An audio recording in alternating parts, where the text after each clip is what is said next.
'cause I don't give a fuck what you say. Yeah, I'ma do shit my way. So you can go kick rocks, I'ma stack bricks up, build what I want to make. Yo, I got I think I'm dying, guys. I've been doing this like damn near every day. Trying to get rid of this gut, man. Bulk back up a little bit. Yeah, let's try to make a video.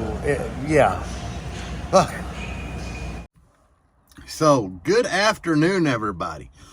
I know I normally film in the mornings, but God, it is what it is. Yeah, you could tell from my intro clip there. I've been going to the gym most mornings, and you know, not just a couple of days a week. I'm trying to go like the majority of the week, because your boy got fat. And a lot of y'all don't know this. Before I got into car audio, I was in the gym like 5 days a week. Low body fat. Hell of a lot bigger I am. I mean, I'm muscular. More muscular than I am now. And then, you know, the 2020 thing hit, and car audio, something happened and I got lazy. And I started eating garbage. So, yeah, I got to get back in, yeah. But anyway, other than that, it's really been eating into my film video schedule for you guys.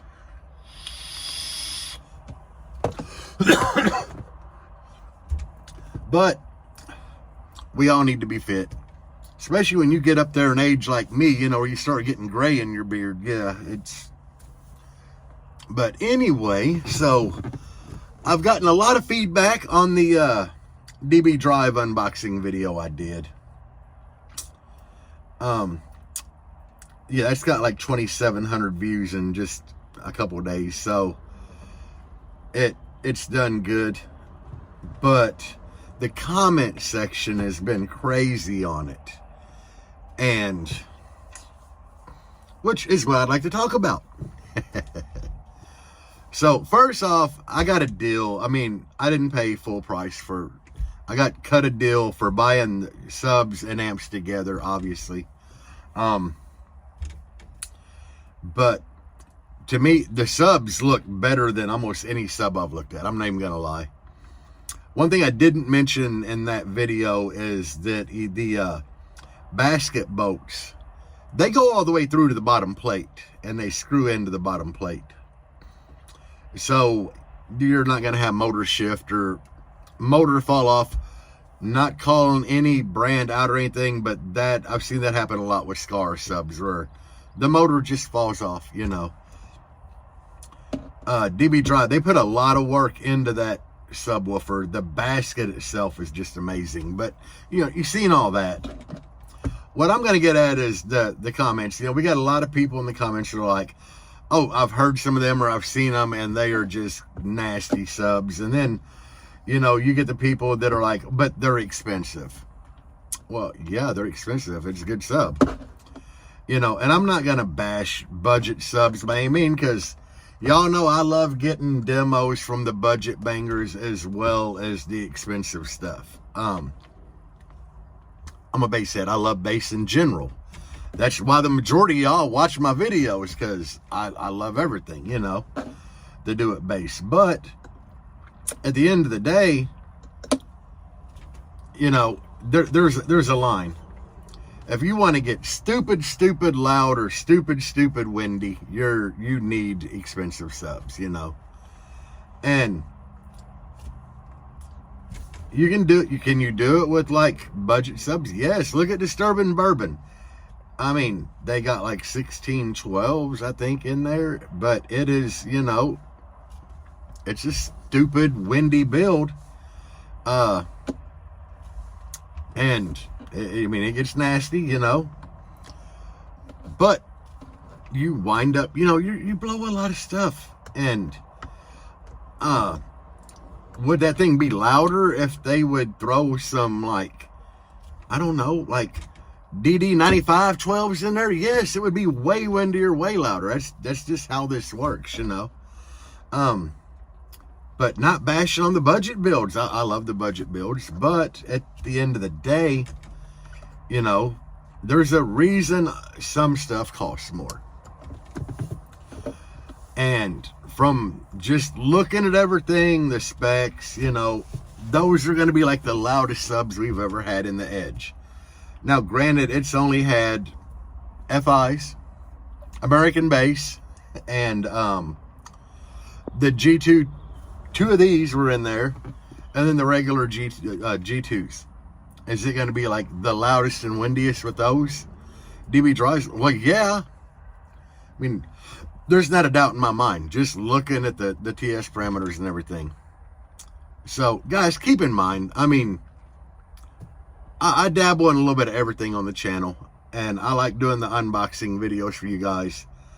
And I like the negative comments because, I mean, a lot of people just hate on everything. I like it.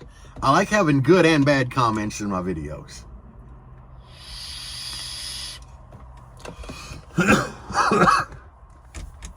One guy had said in the video that the amps wasn't going to dyno anywhere near rated power. Paul's already dynoed them. I mean, Paul at G2's already like had the bad boys on the dyno. Did they do rated? They did rated at a really low voltage. I'm gonna have them bad boys at like 15.5 or better. But as DB Drive, yeah, I mean, they've had like a lower level, lower grade of equipment. But DB Drive is just one of them companies that their top end equipment's gonna be top end. You know, just like Sundown. I mean, you can get like the Sundown E series or the SA series, and it's not gonna perform, you know, like the ZV6s. There's a big gap in between them, and that's how a lot of companies are with their product. And with all that still being said, I love the budget builds as much as I do the big builds. I just like going to shows, and I see crazy stuff at shows, guys. And I'm gonna throw out there for an example, the last show I went to, I did the video. I know some of y'all might have seen it, but I saw a guy that did a complete wood roof around a sunroof. I'd never seen that before. I'd never thought about it. I'm getting a demo from the dude, and I look up and I'm like, damn, the sunroof's still there. He built his wood roof around it.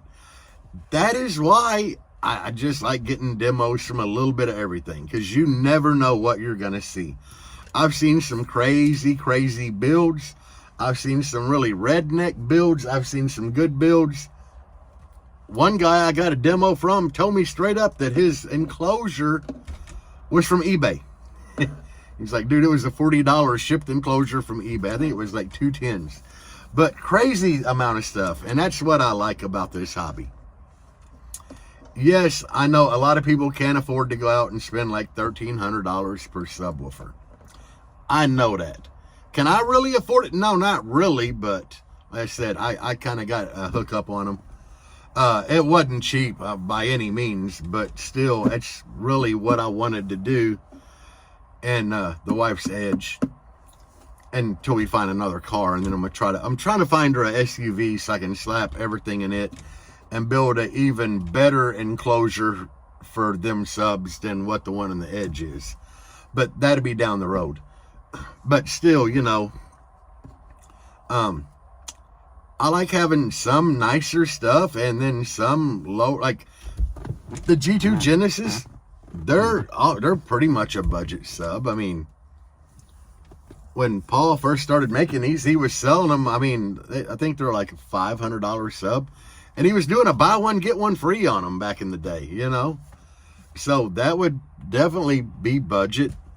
I'm running DS18 amplifiers, which in the classification that they're in, you know, I mean, they're making the same power, which it's pretty much same amp as the DDMs, so can't really use that. But like, I'm doing the same power out of these that people are getting out of the Salt 8Ks. I might actually be getting a little more. I don't think I've seen a Salt clamp 1400. I mean, 14,000.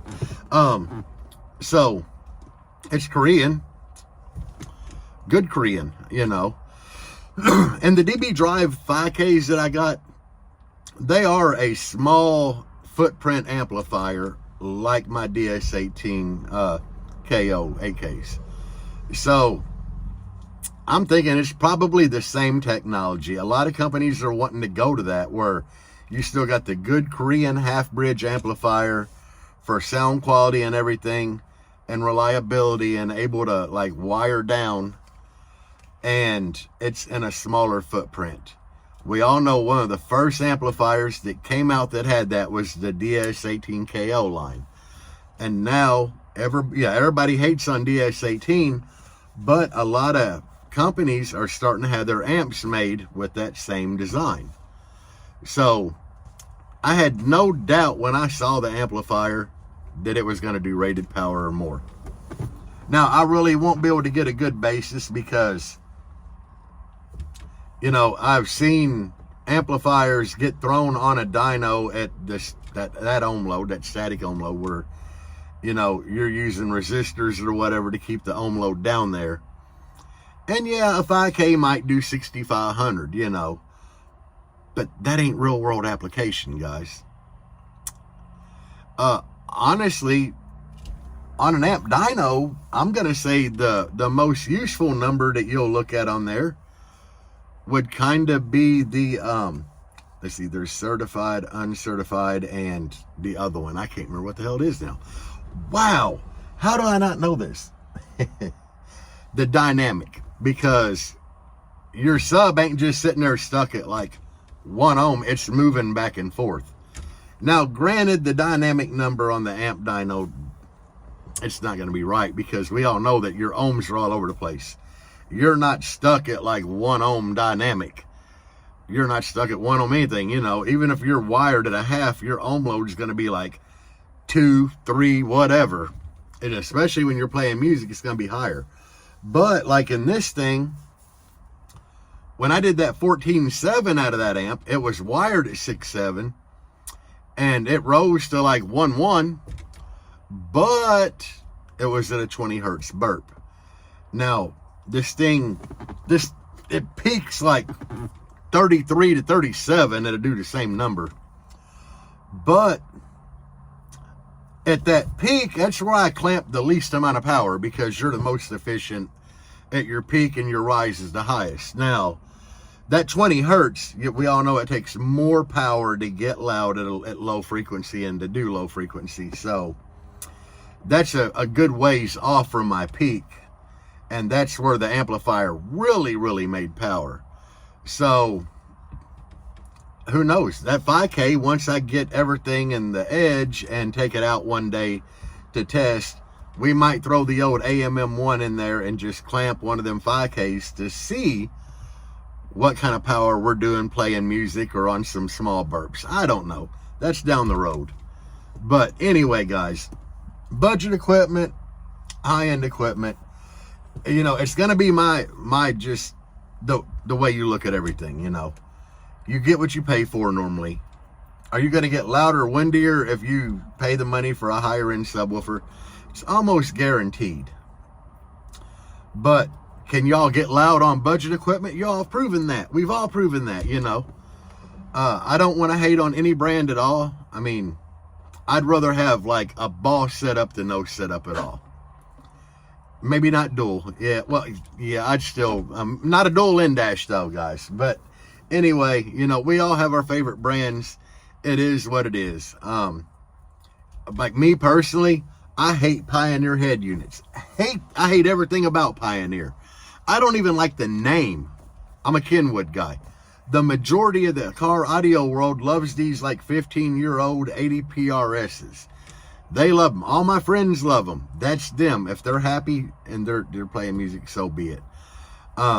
We all have our preferences. So at the end of the day, if you like it, I love it, guys. Anyway, yeah, I just wanted to take a quick little chance to chat with y'all because I've been busy as hell at the gym. Hopefully the weather holds out and I have a good weekend to finally do some work on Deb's Blazer, try to get it done. I have the door panels on it and I filmed that for you guys. It's just, I'm saving that up for when we put speakers in the door panels, get the A-pillars in, some wiring ran, and swap the amplifier in there. Remember that the DS18G 8400 I did the video on, the unboxing and everything? We're going to put that in there and take two 3Ks out. Yeah, I'm taking two 3K full bridge amps out that were on the tins and the doors. And it had 4 tins. I was holding up 3. It had 4 tins, 2 per door. And I had a 3K per pair of tins. Yeah, I don't know. More power. But taking them out and putting that G8400 in there, which is just 1,000 by 4 or 700 by 4 at 4 ohm. And I'm going to wire it weird. I'm going to have 2 of the channels, like 1 and 2, they're going to be ran at 2 ohm each. And then on regular ferrite mid basses. And then I got her some of the Neo McLarens that I have in here. And channel 3 and 4 is going to be ran at 4 ohm per channel. So we're going to see how it does, guys. But anyway, hopefully the weather will hold out. I get good footage for y'all this weekend. Peace out, guys. And as always, bass on.